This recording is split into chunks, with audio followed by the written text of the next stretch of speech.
I really like the word reset, by the way. I think we should all find our little reset button a bit as a person.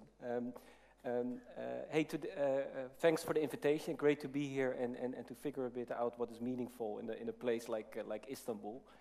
I am described as many things: as an artist, as an architect, as a designer, as an architect, as an inventor. I don't really care about what kind of tag you give it. What I do is I try to merge the worlds of innovation and of imagination, in which we live in a world which is continuously shifting between this hardcore analog and the hardcore digital. And I think it's interesting to sort of figure out what is meaningful in a time like this, and how will the future look like in that way. And one of the images which sort of triggered me to talk about today was this one, which I found on the Facebook a couple of weeks ago. The celebration of the new Pope, religious moment, where in 2005 it was still analog and sort of silent, but in the world of today it's completely digitalized. And you see sort of the dramatically shift between the super solo to the super social, and between the way we experience and share our emotions and our dreams. And I think this is sort of incredibly fascinating. How will this new world look like, of imagination and of innovation, and how can we combine these new dreams with a new message and a new landscape in a way? And so today I want to show you some sort of examples, some proposals of how our future could look like, with the idea not so much to talk about technology, because technology itself is boring, I think, but more to think about ideology. How do we want our world to look like, and how can we make environments more human again? And so this is one of the first installations we made, placed in a public space, where we went outside the white cube and started to imagine to make interactive landscapes, making environments reacting to the sounds and the motion of the people walking by. This is a piece called Dune in a pedestrian tunnel. Hundreds of fibers.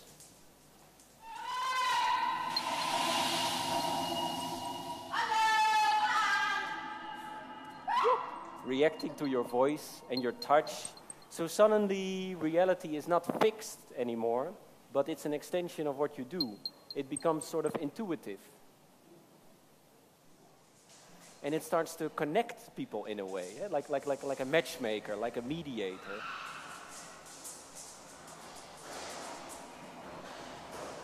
Sometimes a bit quiet, sometimes more intuitive.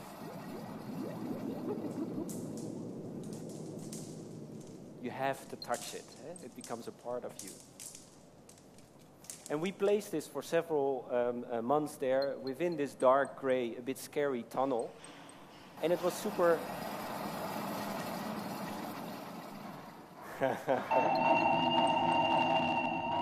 Come back anytime. Super interesting to see what happens suddenly in this space. And we made it indeed, like what you said, to make techno-poetry, to trigger new emotions, to open up public space. But the wedding couples here had a sort of own interpretation. What I didn't know is when you get married, there are like these websites which you can go online to choose the location to have your wedding photos taken. And Dune was #1 hotspot for several months on these websites. So suddenly this old gray, a bit dirty tunnel was invaded by these wedding couples who would go there, make a lot of noise, so the Dune would flicker a bit, and they would take these photos and send it to me, to the studio, which on one hand are, of course, complete kitsch, like, personally, but okay. But on the other hand are beautiful. It's their moment, Dune reacts to what they're doing. And so it merges the worlds of this emotional value. And I like that. You're upgrading reality. And I'm saying we because I think as a creative person of today, the world becomes so complex, you cannot do it alone anymore. Had this notion of some kind of brilliant solo artist sitting on an attic with a magical idea. This is old-fashioned. I actually wonder if it ever existed. It's teamwork, working together with a great team of scientists, software people, designers, architects, fashion, and thinking about how this new world will look like, based in the Netherlands and in Shanghai as well for the larger public spaces. And so we develop our own technology, our own microchip, like a like a painter has its own paint, we have our little microchip, but also these sort of...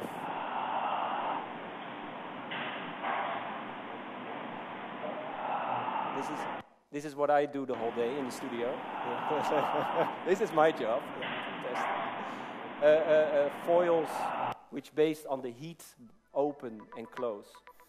And we started to intervene in other disciplines, fashion, making dresses which change in transparency based on the heartbeat, thinking about technology as your second skin. So the more excited the wearer becomes, the faster the heart goes, the more she shows of herself. Going from white to transparent to black. Sort of like a digital goosebumps in a way. Like, why are we looking at computer screens the whole day with social media? I think it's so boring. I want to have real-time interaction. Well, these are sort of first ideas about that, which we made, and it went online. A lot of attention was there. People actually want to buy it. We're making a version where it's connected to the voice of your boyfriend, if you're a girl. So when he says that one nice little word, something nice happens.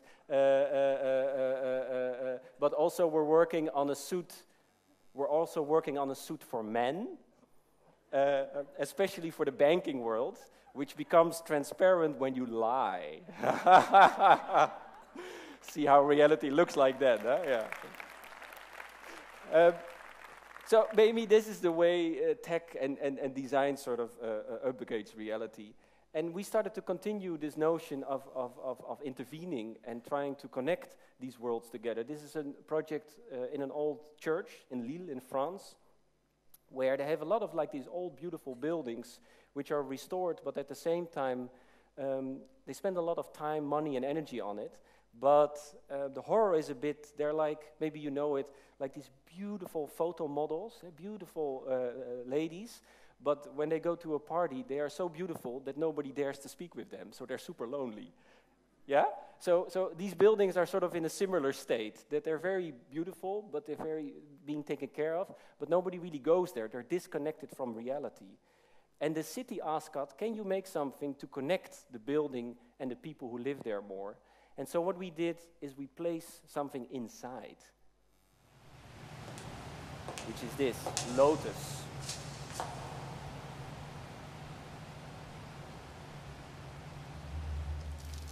So the foil folds open based on your warmth, the heat of your hand.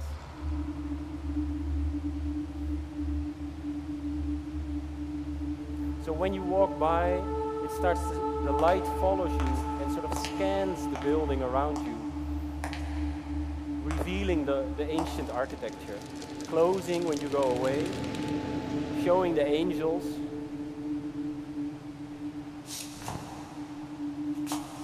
The interaction between people. It's sort of like a techno flower in a way.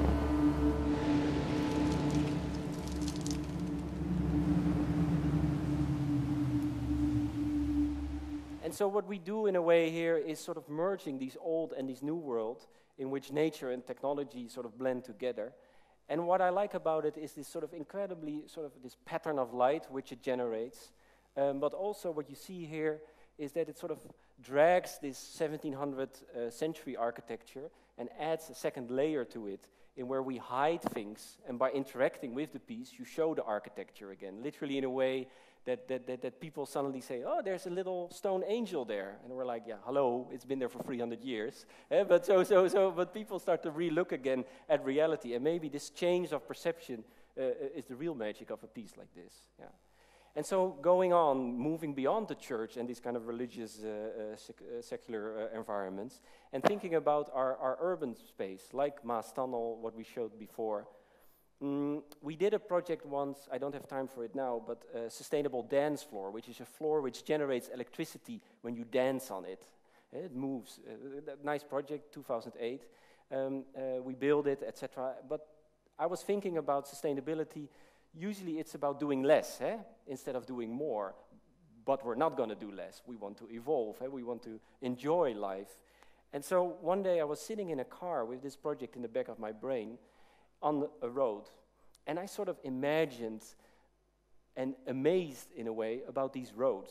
We spend so much time, money, and energy on it, but somehow all the money and design is focused on cars, how to make them look more macho, more nicer, more energy sufficient. Why don't we apply these principles to roads?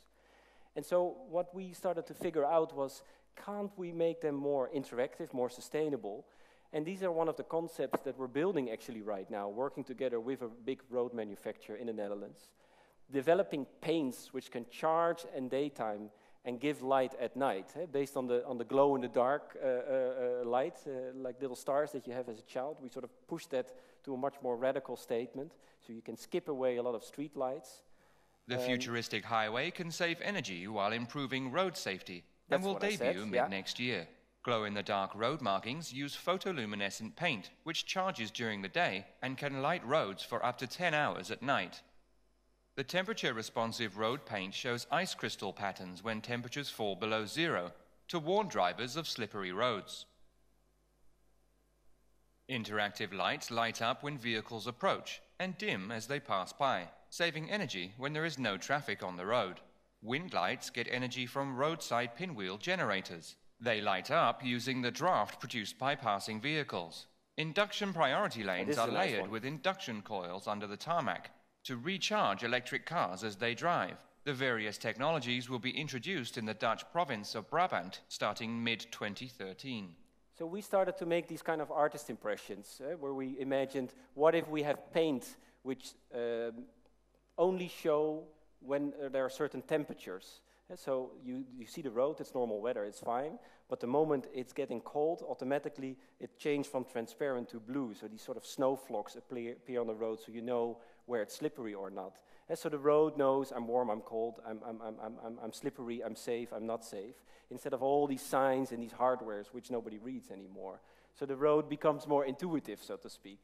And what we did is, you know, as a designer, in a way, you're always sort of a voluntary prisoner of your own imagination. You have a sort of an idea, which is like a taste in your mouth, but you're not sure what the ingredients are. And so what I do a lot is talk about it, try to share and try to connect with people. And one day, with this particular project, we were lucky about that, because I was giving a lecture and expressing my desire for these new roads. But what I didn't know was that this director was sitting in the audience at that moment. And this is the director of one of the largest road manufacturers in Europe. And this director has a problem. He has 8,000 people working for him in a shrinking business. China comes and can do it €1 cheaper. Help. They need to innovate. And so what was the good part about it was that the next day he called me on my mobile phone in the studio with a very basic, almost banal question that, as any designer with a lot of love and attention, you will receive. How much? Which sort of hurt my feelings, but at the same time was a really good question. Of course, we didn't know it at this time. So what we did is say, okay, we're not going to sell you a product. We're not going to sell light-coated paint.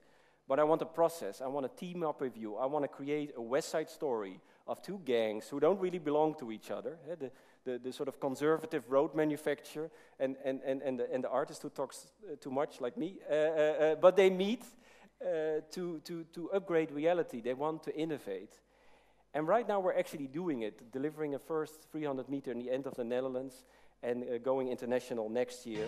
These are the first prototypes.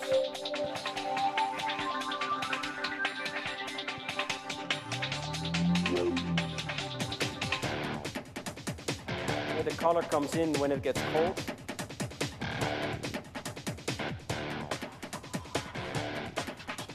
I'm still working on this one. But okay, from dotted line to continuous. And this is my favorite.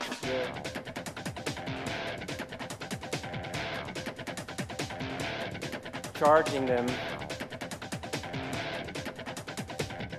And then glowing at night until 8 or 9 hours So it's an energy neutral solution, and you get these really cool sort of matrix-like lines, which is also important in a way. And oh yeah, I wanted to show you this one. This is a sort of a secret project, which you cannot share with anyone yet. So this is how my brain works. So okay, these lines, they work and blah, blah, blah, and the company is happy and we're going to make it, etc. But you always try to find the next part. So one day I realized that if we know so much about these paints and we develop them so much, why not, push that a little bit further? If we can make lines, we can also take that paint, take that DNA, and start to merge it with other things, like nature, like a rose. So we can make roses, sort of manipulate roses in such a way that they charge at daytime, give light at night. Radical in its way, and we have the first one working. The rose still lives; it doesn't bother it. You're not infiltrating the ecosystem. It only works with white roses, but it sort of shows the poetry, the techno-poetry, which is out there. If we want it, what do we want from it? Is its second question, but it's out there in a way. And so, what is interesting with projects like this, with the road manufacture, but everything I showed you, that, again, it's not so much about technology, it's about thinking of new imagination. And suddenly this old-fashioned, how much question road manufacturer, it suddenly gets design awards. Their employees are proud again. They are encouraged to think a bit further ahead of this future. And things like this occur. 一部の地域でスマート高速道路ができるんですよ。電気自動車の充電が自動に走りながらできる。走りながらできるの？はい、そうです。Oh, yeah. So it triggers new imagination, and I think that was the key. And if still, then people are still a bit reluctant. Because I don't know how it's in Turkey, but in the Netherlands sometimes when you have a good idea and you're really trying to push it, people like it and they want to innovate, or they say they do, but they sometimes start their sentence still with the two Dutch words, ja, maar, which is yes, but. And it's yes, but, blah, blah, blah, blah, which actually they say they don't want to, but in a polite way. And I thought that was really, really, really annoying for a young, innovative, trying to push it in a way. And so what we did was building this baby. And this is the yes, but chair. And this is a chair which when you sit on it, it's a real project. When you sit on it, it has a little voice recognition. And the moment you sit on that chair and you say those two horrible, destructive words, you get a short but pretty intensive little shock on the you-know-what part of your body. And thank you. And it really works. Suddenly clients don't dare to say yes but anymore, so quality of project goes up, and that's what the main thing is. Yeah. You're right, it's a bit more Orwell than Da Vinci, but sometimes it's necessary. And last thing, thinking about windmills, about sustainable energy. A lot of people find them ugly. We wanted to sort of push this into a new level. Interactive landscapes of around 8 kilometers, where we connect the tipping points of the windmills with light lines. When there's little wind, there are few lines. When there are more, so you get these beautiful sort of matrix-like shapes, where we literally show how wind works, making it, sort of like a soft icon. And I think, to conclude, this is the most important thing. In a world where an old system is crashing in terms of energy, in terms of, economy, in terms of emotion, and a new world still has to be developed, we together, as entrepreneurs or scientists, as designers or students or journalists, have to figure out to merge these worlds of beauty and bullshit, of fantasy and pragmatism, and to go out there and create that missing link. Thank you. Thank you, Daan. Thank you. Thank you very much. Okay. I'll take that.